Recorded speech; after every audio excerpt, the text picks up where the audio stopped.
ప్రేక్షకులారా, వీడియోలు చేస్తున్న అనేక మంది పర్టికులర్గా స్త్రీలు, యువకులు మీరు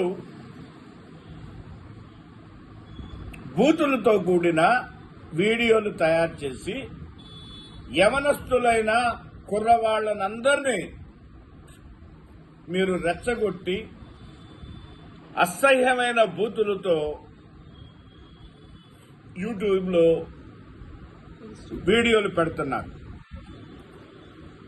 ఆ వీడియోల వల్ల అనేక మంది యువకులు దానికి అట్రాక్ట్ అయ్యి చూడటం వలన మీకు లైక్స్ కానీ, సబ్స్క్రైబర్స్ కానీ, వ్యూస్ కానీ వస్తున్నాయి అనే ఉద్దేశంతో మరి అసహ్యంగా రోజు రోజుకి వీడియోలు వస్తూ ఉన్నాయి. ఆ వీడియోలకి కుర్రవాళ్లు కామెంట్లు కూడా పెడుతున్నారు బూతులతో. ముంజా అని, మరి వస్తావా అని, నైట్ అంటున్నారు, అదంటున్నారు, ఇదంటున్నారు, బూతులు ఆడుతున్నారు. మళ్ళీ ఆ బూతులకి తిరిగి రెస్పాండ్ అయ్యి ఆ వీడియోలు చేసిన వాళ్ళు ఇంకా అసహ్యమైన బూతులు ఆడుతున్నారు. చివరికి అవి ఏమవుతున్నాయి? బూతులతో కూడిన వీడియోలు అవుతున్నాయి. సమాజాన్ని ఎటు నడిపిస్తున్నారో మీరు ఒకసారి యోచించండి. పర్టికులర్గా యువకులు. అదే కాకుండా కొంతమంది పిల్లలు కూడా ఈ వీడియోలు ఓపెన్ చేసి చూస్తూ ఉన్నారు. చూసి అసహించుకుంటున్నారు. కాలేజీ విద్య అందరూ ఒకలాగా ఉండరు.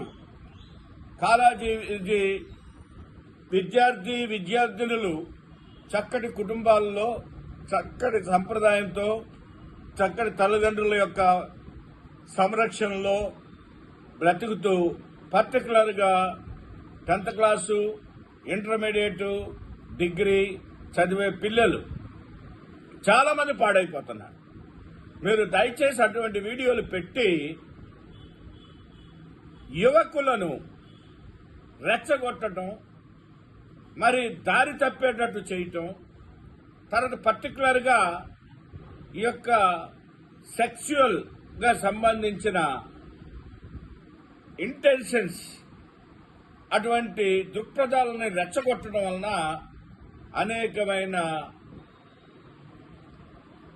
దురాచరణలు, మరి అసహ్యమైన సాంప్రదాయాలు సమాజానికి వెళ్తున్నాయి. దానివల్ల చాలా మంది చెడిపోతున్నారు.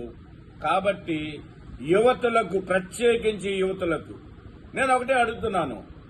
మీరు అసహ్యమైన వీడియోలు పెట్టి మరి ఇంకా అసహ్యమైన బూతులతో కామెంట్లు పెడితే మళ్ళా మీరు మరి పచ్చి బూతులతో తిడితే మరి దానికి అర్థం ఏమిటో నాకు అర్థం కాల. మీరు చూడండి, ఒక్కొక్కరికి అటువంటి వీడియోలే జనం అంతా చూడటం. మరి కొంతమంది అసహించుకుంటారు, కొంతమంది ఇష్టపడతారు. రకరకాల సమాజంలో మనం బ్రతుకుతున్నాం. కాబట్టి ఈ సమాజాన్ని మీరు పాడు చేయొద్దని యువకుల్ని, రాబోయే జనరేషన్ వీళ్ళు రేపొద్దున్న మంచి భారతీయులుగా, మంచి పౌరులుగా తీర్చిదిద్దవలసిన వాళ్ళని దయచేసి చెడగొట్టొద్దని నేను ఈ వీడియో ద్వారా మీ అందరికీ తెలియజేస్తాను.